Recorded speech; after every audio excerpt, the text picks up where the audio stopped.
இது ஒரு CBN தயாரிப்பு. நீங்கள் பார்த்துக் கொண்டிருப்பது ஒரு புதிய வாழ்க்கை நிகழ்ச்சி. வணக்கம். ஒரு புதிய வாழ்க்கை நிகழ்ச்சிக்கு உங்களை அன்புடன் வரவேற்கிறோம். இந்த நிகழ்ச்சியின் மூலமா உங்களை சந்திச்சதுல ரொம்பவே சந்தோஷப்படுறோம். இந்த மாதம் முழுவதும் அன்பு மற்றும் உறவு அப்படிங்கிற தலைப்புல தொடர்ந்து தியானம் செஞ்சுக்கிட்டு இருக்கோம். அந்த வகையில இன்னைக்கு நம்ம பார்க்க இருக்கக்கூடிய தலைப்பு, உங்களுடைய இயலாமை நீங்க யாரு என்பதை தீர்மானிக்காது. அதை தான் பார்க்க போறோம். ஒருவேளை உங்க வாழ்க்கையில உடல் ரீதியான இல்ல பண ரீதியான குறைகள் இருக்கலாம், அல்லது வேறு ஏதாவது ஒரு இயலாமை உங்ககிட்ட இருக்கலாம், சவால்கள் இருக்கலாம். அப்படிப்பட்ட நேரத்துல நீங்க அந்த குறைகளை மட்டும்தான் பார்க்க ஆரம்பிக்கிறீங்க. அது உங்களுக்குள்ள ஒரு சோர்வுகளையும் பலவீனத்தையும் கொண்டு வரும். ஆனா நம்முடைய தேவன் நம்மை அப்படி பார்ப்பது கிடையாது. நம்ம பைபிள்ல பார்க்குறோம், ஒரு சிலர் தான் திறமையானவங்களா இருக்காங்க, நிறைய பேர் ஒரு குறைகளோடையே இருக்கிறத நம்மளால பார்க்க முடியுது. உதாரணத்துக்கு ஆபிரகாம் சாரால பார்க்கும்போது அவங்க வயசானவங்களா இருந்தாங்க. தாவீதை பார்க்கும்போது அவர் இளைஞனா இருந்தாரு. இதே லேயால பார்க்கும்போது அவங்க கண்ணுல ஒரு பிரச்சனை இருந்தது. இப்படி எல்லாருக்குமே ஒரு குறையோடு தான் இருக்காங்க. ஆனா தேவன் அவங்களெல்லாம் பயன்படுத்தி இருக்காரு அப்படிங்கிறத நம்மளால பார்க்க முடியுது. நம்முடைய குறைகளை தேவனுடைய மகிமையில் அவர் நமக்கு நிறைவாக்கி தருகிறார். சில குறைகள் வெளியில தெரியலாம், சில குறைகள் வெளியில தெரியாம இருக்கலாம். ஆனா நம்ம எப்படி இருந்தாலும் தேவன் நம்மை நேசிக்கிறார். இதை மட்டும் நம்ம மறந்துடவே கூடாது. இப்போ நிஷா அவங்கள நம்ம சந்திக்க போறோம். அவங்களுடைய சாட்சியை தான் பார்க்க போறோம். இவங்க பிறக்கும் போதே ஒரு குறையோட பிறந்திருக்காங்க. அதனால அவங்களுக்கு ஒரு தாழ்வு மனப்பான்மை இருந்திருக்கு. யாருக்கிட்டையுமே வெளியில பேசாமையே இருந்திருக்காங்க. எப்படி அதுல இருந்து மீண்டு வந்தாங்க, ஒரு புதிய வாழ்க்கை பெற்றுக்கொண்டாங்க அப்படின்னு அவங்க சொல்றாங்க. வாங்க பார்க்கலாம். நிஷாவின் சிறு வயது மற்ற குழந்தைகளின் சிறு வயது மாதிரி இருக்கவில்லை.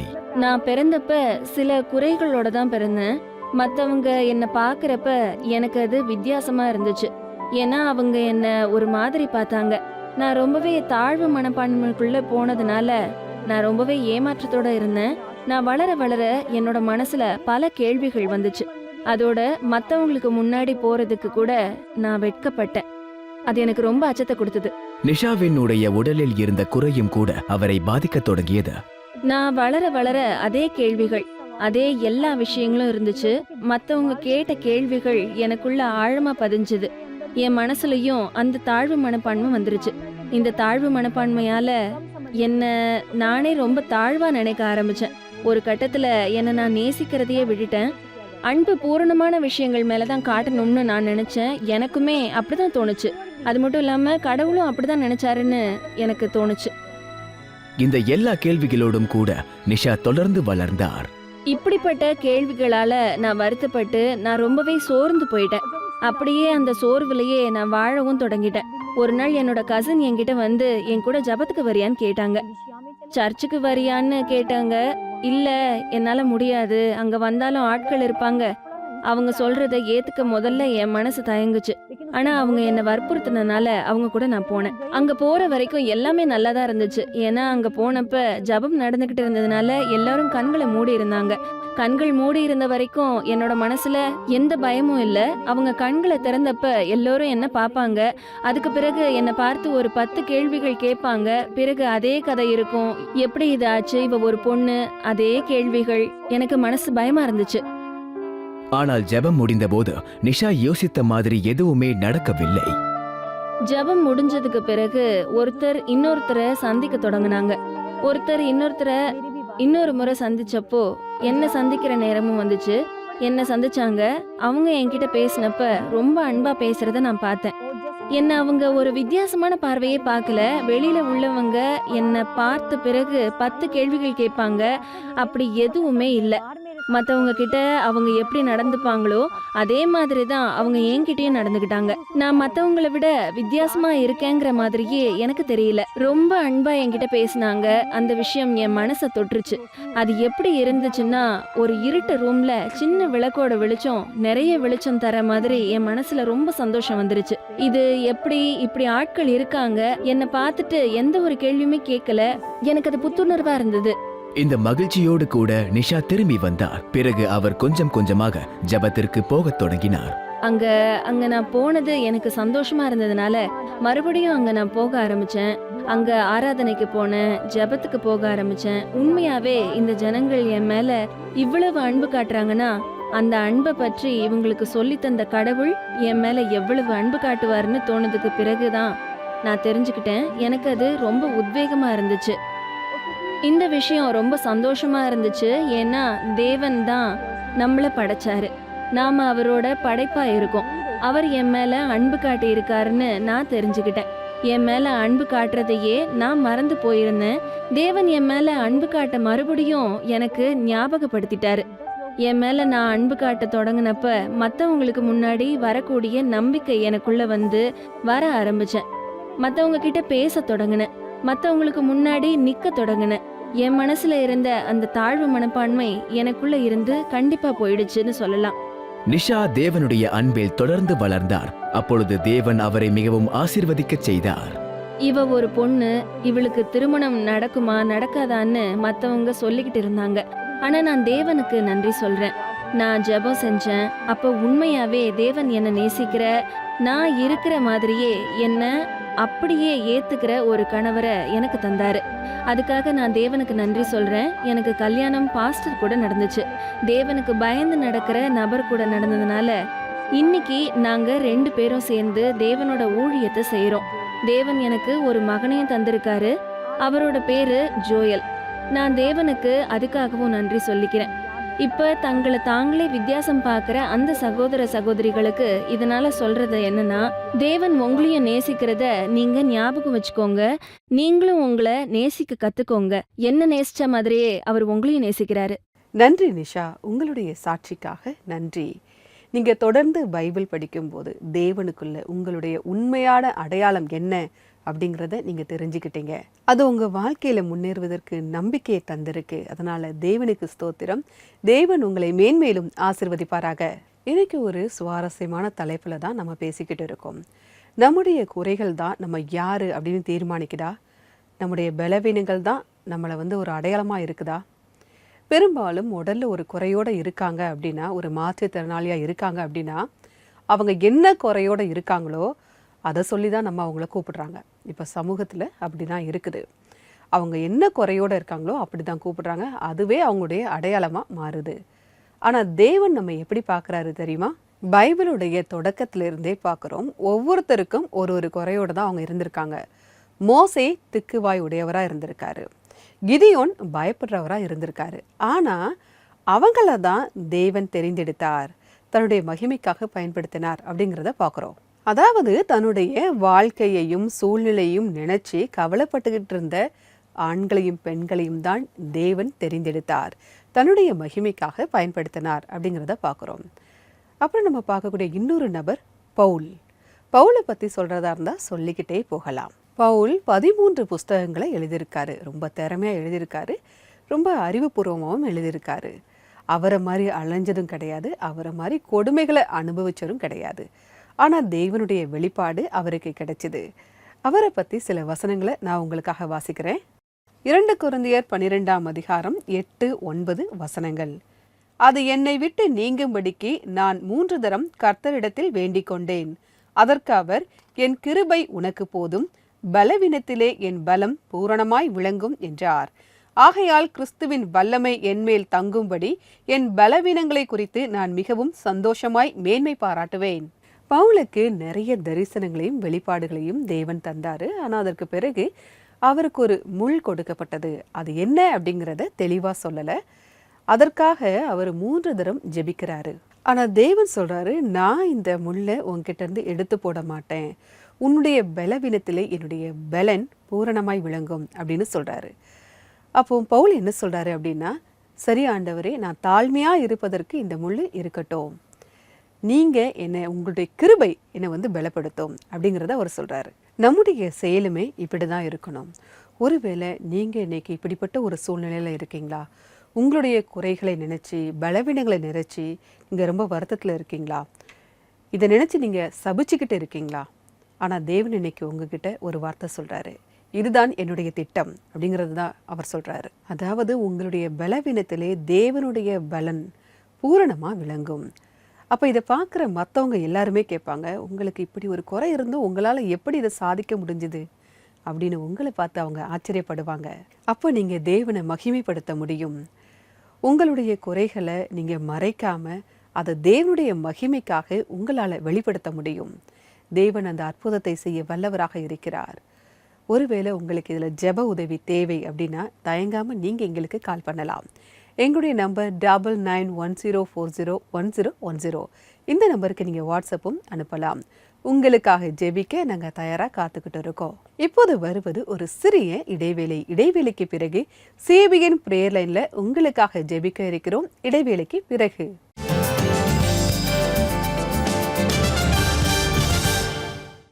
சூப்பர் புக் ஆன்லைன்லயும் இருக்குன்னு உங்களுக்கு தெரியுமா? எங்களை நீங்க Facebook, Instagram மற்றும் YouTubeல பார்க்கலாம். எங்க கிட்ட பைபிள், சாகசங்கள், வாழ்க்கை பாடங்கள் இருக்கு. யோபு எனக்கு சொல்லிக் கொடுத்த நிறைய விஷயம் இருக்கு. என் மீட்பர் உயிரோடு இருக்கிறார் என்றும் அவர் கடைசி நாளில் பூமியின் மேலே நிற்பார் என்றும் நான் அறிந்திருக்கிறேன். உங்களுக்காக குவிஸும் இன்னும் நிறைய விஷயங்களும் காத்துட்டு இருக்கு. சோ எங்களை ஃபாலோ பண்ண மறந்துடாதீங்க.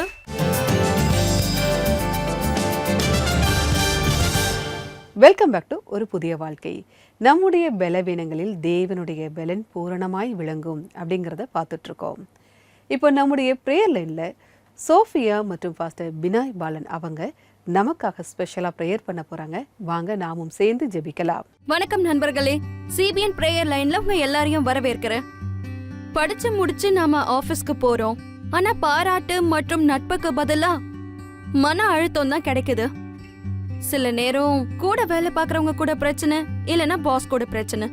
ஆனா வேலை பாக்குற இடத்துல இருக்க எல்லா பிரச்சனைக்கும் ஒரே தீர்வு ஜெபம் தான். இன்னைக்கு நாம இந்த விஷயத்துக்காக ஜெபம் பண்ணலாம். இப்ப நம்ம ரெவரண்ட் பினாய் பாலனை சந்திக்கலாம்.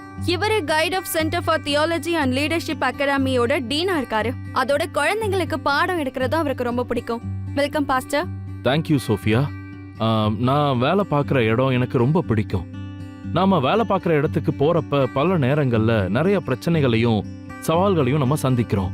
ஆனா இந்த போராட்டங்கள் மூலமா ஆபீஸ்ல எல்லா நேரமும் எல்லாரையுமே பிரியப்படுத்துறது முடியாத விஷயம்னு நாம தெரிஞ்சுக்கிறோம். அதோட நம்மளால எல்லாரையும் பிரியப்படுத்தவும் முடியாது. உண்மைதான் பாஸ்டர், நம்மளால எல்லாரையும் சந்தோஷப்படுத்த முடியாதுங்கிறது மறக்க முடியாத உண்மை. ஆனா எப்படி நாம நம்ம கூட வேலை பாக்குறவங்க கூடயும் பாஸ் கூடயும் ஒரு நல்ல நட்புறவை ஏற்படுத்திக்கலாம்? சொல்றேன். இந்த விஷயத்துல நாம எப்படி முன்னேற முடியும்னு தெரிஞ்சுக்கிறது ரொம்பவே முக்கியமான விஷயம். இதுக்கு முன்னாடி நம்ம குழுவோட முக்கியமான ஒரு உறுப்பினரா இருக்கோங்கிறத முதல்ல புரிஞ்சுக்கணும். நிறைய நேரம் நாம வேலை பார்க்குற இடத்துல இருக்கிறப்ப பலவிதமான பிரச்சனைகளை நாம சந்திக்கிறோம். ஆனா அந்த பிரச்சனைகள்ல கவனத்தை செலுத்தாம அந்த வேலைகளை செய்யறதுக்கு தேவன் நமக்கு தந்திருக்கிற டேலண்ட் மேல, திறமைகள் மேல நம்பிக்கை வச்சு அந்த வேலைகளை நம்ம பரிபூர்ணமா நல்ல விதத்துல செஞ்சு முடிப்போம்னா அந்த குழுல இருக்கிறவங்களுக்கு நம்ம மேல ஒரு மரியாதையான பார்வையும், நம்ம வேலை பார்க்கிற விதத்துல ஒரு நல்ல தாக்கத்தையும் அவங்களுக்கு அது ஏற்படுத்தும். அப்புறம் நாம நிறைய பிரச்சனைகளை சந்திப்போம்னா அந்த பிரச்சனைகளை ஜெபத்துல நாம தேவன் கிட்ட கொண்டு போகலாம்.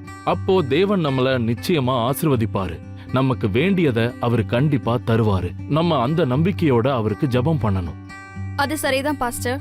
இப்ப நம்ம பார்வையாளர்கள் கூட வேலை பாக்குறவங்க மற்றும் அவங்க தலைவர்களுக்கும் கூட இருக்க உறவு இன்னும் நல்ல விதத்துல இருக்கிறதுக்கு சேர்ந்து ஜெபம் பண்ணலாம். சரி, வாங்க இந்த விஷயத்துக்காக நாம சேர்ந்து ஜெபம் பண்ணலாம்.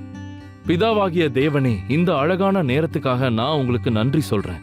அதோட ஆண்டவரே, இப்ப எங்களோட எல்லா பார்வையாளர்களுக்காகவும் நான் ஜெபம் பண்றேன். குறிப்பா வேலை பார்க்குற இடத்துல பலவிதமான பிரச்சனைகளை சந்திக்கிறவங்களுக்காக ஜெபம் பண்றேன். ஆண்டவரே, அவங்க செய்ய வேண்டியது எல்லாத்தையும் அவங்க செஞ்சிருக்காங்க. ஆனா இன்னைக்கு அவங்க என்னென்ன பிரச்சனைகளை எல்லாம் சந்திக்கிறாங்களோ அவைகளை உங்களோட கிருபையில சரி பண்றதுக்கு அவங்களுக்கு உதவி செய்யுங்க. அவங்க வேலை பார்க்குற இடத்துல நல்ல ஒரு தாக்கத்தை ஏற்படுத்த நான் ஜெபம் பண்றேன்.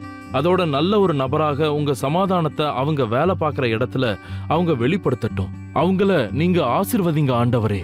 அவங்களுக்கு எல்லாமே நன்மையா நடக்கட்டும். நான் அவங்களுக்காக ரொம்பவே வேண்டிக்கிறேன். எங்க ஜெபத்தை கேட்டதுக்காக நாங்க இப்ப உங்களுக்கு நன்றி சொல்றோம். இயேசு கிறிஸ்துவின் நாமத்தினாலே கேட்கிறோம். எங்களை ஆசீர்வதியுங்கள் ஆண்டவரே. ஆமென். ஜெபம் செஞ்சதுக்காக நன்றி பாஸ்டர். நண்பர்களே, வேலை பார்க்குற இடத்துல நீங்க பிரச்சனைகளை சந்திக்கும் போது சோர்ந்து போகாம ஜெபம் பண்ணுங்க. CBN prayer line number 9910401010. இதுல கால் பண்ணுங்க, இல்ல வாட்ஸ்அப்ல மெசேஜும் பண்ணுங்க. உங்களோட பிரார்த்தனை என்னங்கறத எங்க கிட்ட சொல்லுங்க. நாங்க உங்களுக்காக ஜெபம் பண்ணுவோம். அடுத்த வாரம் வெள்ளிக்கிழமை நம்ம மறுபடியும் சந்திச்சு ஜெபம் பண்ணுவோம், அதுவும் உங்களோட உறவுகளுக்காக. அதுவரை நீங்க ஒரு புதிய வாழ்க்கை ஹோஸ்டோட நிகழ்ச்சியை பாருங்க. Bye and take care. God bless you. நன்றி சோஃபியா மற்றும் ரெவரண்ட் பினாய் பாலன், நீங்க எங்களுக்காக ஸ்பெஷலா ப்ரேயர் பண்ணீங்க. மிக்க நன்றி. தேவன் உங்களை ஆசீர்வதிப்பாராக. நம்ம ஒவ்வொரு சூழ்நிலையிலுமே ஜெபிக்கிறது ரொம்பவே அவசியம். அதுவும் குறிப்பாக நம்ம வேலை பார்க்குற இடத்துல உங்கள் கூட வேலை பார்க்குறவங்க, இல்லை உங்களுடைய லீடர் யாராவது உங்ககிட்ட ஏதாவது ஒரு பிரச்சனையோ ஒரு சவால்களோ இருக்குது அப்படின்னா நீங்கள் ஒருத்தருக்கு ஒருத்தர் ஜெபம் பண்ணுறது ரொம்பவே அவசியம். அந்த சூழ்நிலையை மாற்றக்கூடிய வல்லமை ஜெபத்துக்கு இருக்குது. அதனால் நீங்கள் எந்த நிலையில் இருந்தாலும் ஜெபிக்கிறத மட்டும் விடவே கூடாது. நாளைக்கு நம்முடைய சிபிஎன் இந்தியா யூடியூப் சேனலில் லைவாக ப்ரேயர் பண்ண போகிறோம். நீங்கள் எங்கள் கூட சேர்ந்து ஜெபிக்கலாம். நாங்களும் உங்களுக்காக ஜெபிப்போம். உங்களுடைய கடினமான நிலை மாற அந்த ஜெபத்திற்கு அந்த வல்லமையை உங்களால் உணர முடியும். அதனால் மறந்துடாதீங்க, நாளைக்கு மதியம் 3 மணிக்கு சிபிஎன் இந்தியா லைவ் ப்ரேயர். இப்போது வருவது ஒரு சிறிய இடைவேளை. இடைவேளைக்கு பிறகு நன்றி வெள்ளியை பகுதியை பார்க்க இருக்கிறோம். இடைவேளைக்கு பிறகு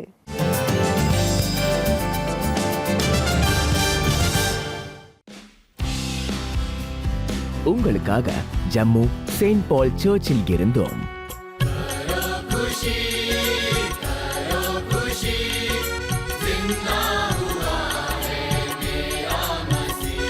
பெங்களூரு செயின்ட் ஆண்ட்ரூஸ் சர்ச்சில் இருந்தோம். தேசிய சேனலில் ஒளிபரப்பாகிறது.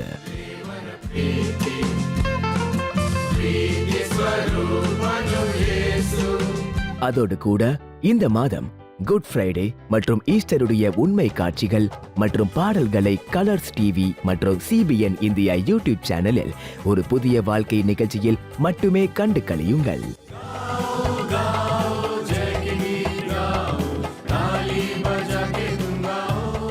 நீங்களும் கூட நாட்டின் ஒவ்வொரு சர்ச்சுகளில் இருந்தும் கோயர்களை நாங்கள் பதிவு செய்ய எங்களுக்கு உதவி செய்ய விரும்பினால் ஒரு புதிய வாழ்க்கையின் அங்கத்தினராக ஆகுங்கள். Join the ENZ family.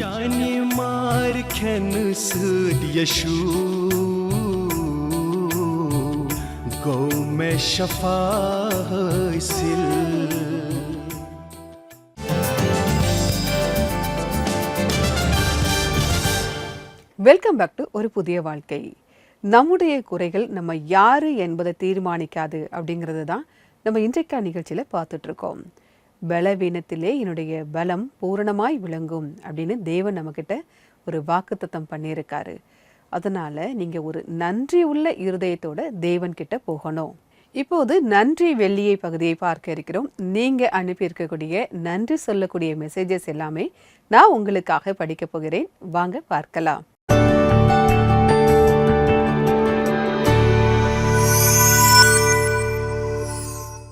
வந்திருக்கக்கூடிய முதல் மெசேஜ், எங்களுக்கு அற்புதமான உண்மை சாட்சிகளையும் தலைப்புகளையும் கொண்டு வருவதற்காக சிபிஎன் குழுவிற்கு நன்றி. நான் ஆசீர்வதிக்கப்படுகிறேன். கர்த்தருக்கு ஸ்தோத்திரம். உங்க மெசேஜுக்காக மிக்க நன்றி. நீங்க ஆசீர்வதிக்கப்படுறீங்க, அதை கேட்கும்போது எங்களுக்கு ரொம்ப சந்தோஷமா இருக்கு. தொடர்ந்து நிகழ்ச்சிகளை பாருங்க, எங்களுக்காக நீங்க ஜெபம் பண்ணுங்க. வந்திருக்கக்கூடிய 2வது மெசேஜை நான் உங்களுக்காக வாசிக்கிறேன். கர்த்தருக்கு ஸ்தோத்திரம். உங்களுடைய ஜெபங்களுக்காக சிபிஎன் உறுப்பினர்களுக்கு நன்றி. இயேசு என்னுடைய ஜெபத்தை கேட்டார். மிக மிக நன்றி. உங்களுடைய ஜெபத்திற்கு பதில் கிடைச்சிருக்கு அப்படின்னு நீங்க சொல்றீங்க. தேவனுக்கே மகிமை உண்டாவதாக. தொடர்ந்து நீங்க எங்களுடைய நிகழ்ச்சிகளை பாருங்க, எங்களுக்காக நீங்க ஜெபம் பண்ணுங்க. உங்களுடைய மெசேஜஸ்லாம் பார்க்கும்போது எங்களுக்கு ஒரு உத்வேகம் கிடைச்சிருக்கு. இந்த நிகழ்ச்சி நிறைய பேருக்கு ஆசீர்வாதமாக இருக்குது அப்படிங்கிறத உங்களுடைய மெசேஜஸ் மூலமாக நாங்கள் பார்க்குறோம். இந்த நிகழ்ச்சியை நீங்களும் தாங்கலாம். அதற்கு ஸ்க்ரீனில் தெரியக்கூடிய QR கோடை ஸ்கேன் பண்ணி உங்களது நன்கொடைகளை நீங்கள் அனுப்பலாம். இதன் மூலமாக இது அநேக மக்களுக்கு ஆசீர்வாதமாக இருக்கும். இப்போ இன்றைக்கான பைபிள் வசனம் என்ன அப்படிங்கிறதையும் பார்ப்போம். என்னை நோக்கி கூப்பிடு, அப்பொழுது நான் உனக்கு உத்தரவு கொடுத்து நீ அறியாததும் உனக்கு எட்டாததுமான பெரிய காரியங்களை உனக்கு அறிவிப்பேன். எரேமியா 33:3.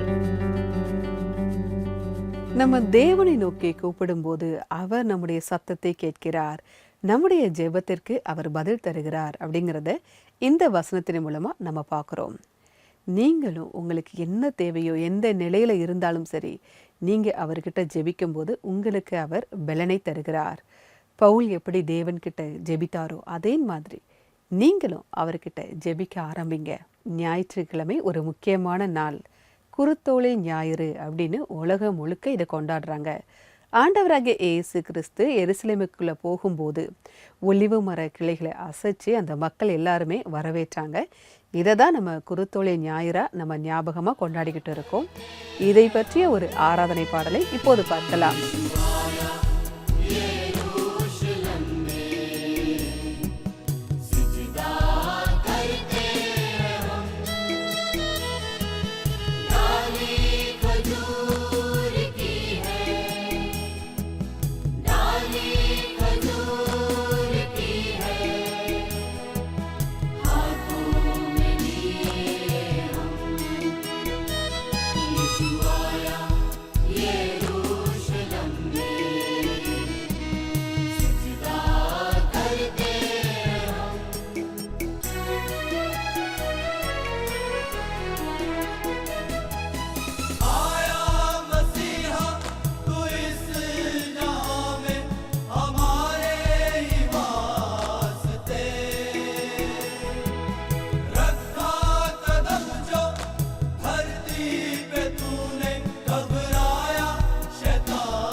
இந்த பாடலை பாடிய குழுவினருக்கு எங்களுடைய நன்றி. தேவன் உங்களை ஆசிர்வதிப்பாராக.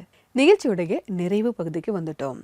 நம்முடைய பலவீனங்களில் தேவன் நம்மை பலப்படுத்துகிறார் அப்படிங்கிறத இன்றைய நிகழ்ச்சியின் மூலமா நீங்க புரிஞ்சு இருப்பீங்க. அதனால உங்க பலவீனங்களை குறித்து நீங்க என்னைக்கும் சோர்வா இருக்கவோ கவலைப்படவோ வேண்டாம்.